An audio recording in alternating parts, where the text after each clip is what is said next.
भी नतीजे आ रहे थे, खींच बढ़ती जा रही थी।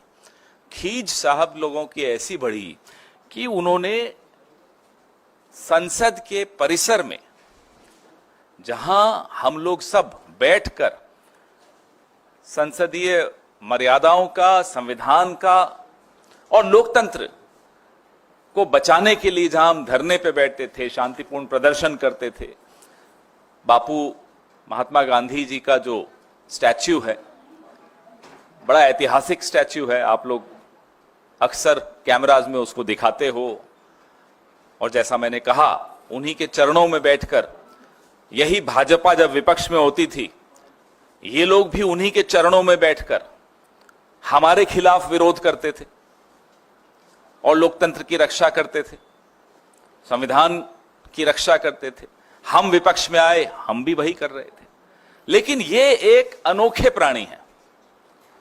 वो बड़े बुजुर्ग कहते हैं ना, जो कोई व्यक्ति अगर बुराई का प्रतीक बन जाता है तो वो एक अंगारे के माफिक हो जाता है।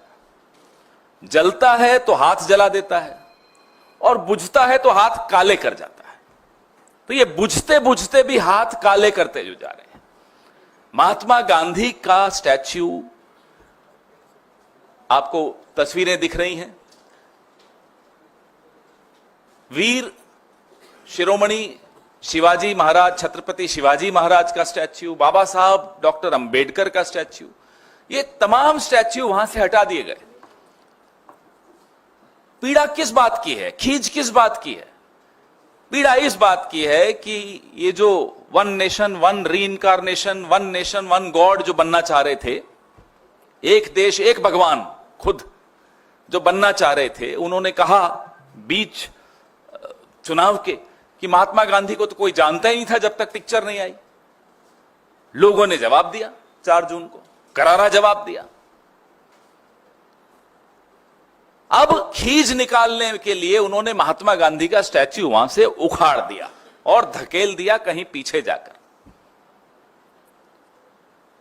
संविधान की पूरी लड़ाई राहुल गांधी, मल्लिकार्जुन खड़गे साहब, हमारे तमाम नेता, प्रियंका जी, पूरे चुनाव प्रचार के दौरान उन्होंने प्रचार से भी ज्यादा संविधान को बचाने की मुहिम छेड़ दी थी, क्योंकि संविधान पे जो खतरे के बादल मंडरा रहे थे वही 7 लोक कल्याण मार्ग से ही निकल कर आ रहे थे।